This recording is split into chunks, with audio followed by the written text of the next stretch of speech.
Chris Nash found some form at last, producing a fighting 100 to give his Sussex side an excellent start to their latest LV County Championship match with Warwickshire at Edgbaston. Ed Joyce won the toss and batted first, moving himself up the order in place of Nash and dominating an opening partnership of 46 runs with Luke Wells, made in the first 14 overs of the match. Joyce too has been nowhere near his best in recent weeks, but made a pleasing 30 here to give his struggling side a reasonable start against a team which started this contest 29 points behind the leaders Durham, but with a game in hand.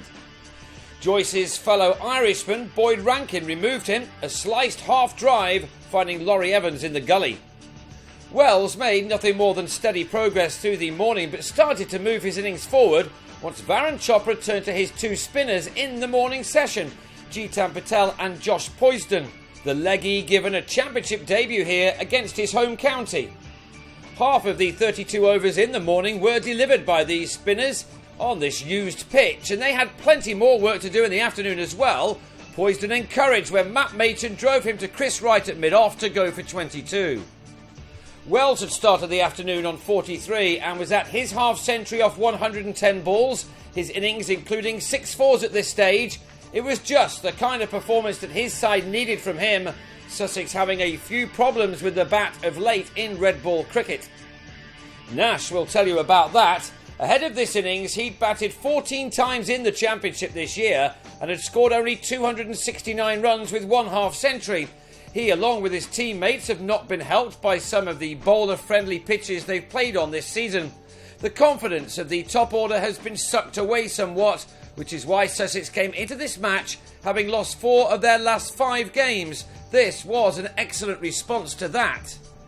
You could see the confidence lift in Nash with each shot he played. He eased this delivery from Patel all the way for a 6. Wells was also looking good as these two added 66 runs for the third wicket, taking the total up to 163. Only for Wells to top-edge an attempted pull off right to Ricky Clark.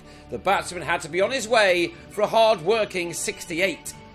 But Nash was still there, and this single took him to the 50 mark for just the second time in the championship this year. He'd used up 93 balls for this one, hitting 6 fours and 1 6. It must have been with some relief that Nash was raising his bat. He could have lost Luke Wright at the other end on 23, but Poisden put down the return chance, and it turned out to be a costly mistake from the bowler. Sussex were having an awful run in both current competitions, but they've now won 3 T20 games on the spin and looked in a much better place here. 2 of those victories came when games looked well and truly lost, and so they proved just how much fight and determination there is in the dressing room, and Nash's innings typified that. This shot had the 32-year-old onto 99, his boundary count now up to 12 fours and 1 6. And then next ball he turned a delivery to leg to get to 3 figures. It may have been the 18th time that he's achieved that in the first-class arena, but his immediate reaction told you that this was right up with the most important of all of his tons. Going through such a bad trot, some batsmen can lose faith in their abilities, and so it's always extra pleasing to see a man return to form, as Nash had done here. He'd faced 174 balls in getting there. And crucially, he didn't give it away before the close. On a pitch where spin is expected to cause problems as this game wears on, this turned out to be a very good day indeed for the visitors. Nash and Wright taking their unbroken partnership to 117 runs by the close of play. Nash ended the day on 112, with Wright playing an excellent supporting role in making 43. So Sussex will go again on the second morning very well placed on 280 for 3, a total they will look to build on further when play resumes.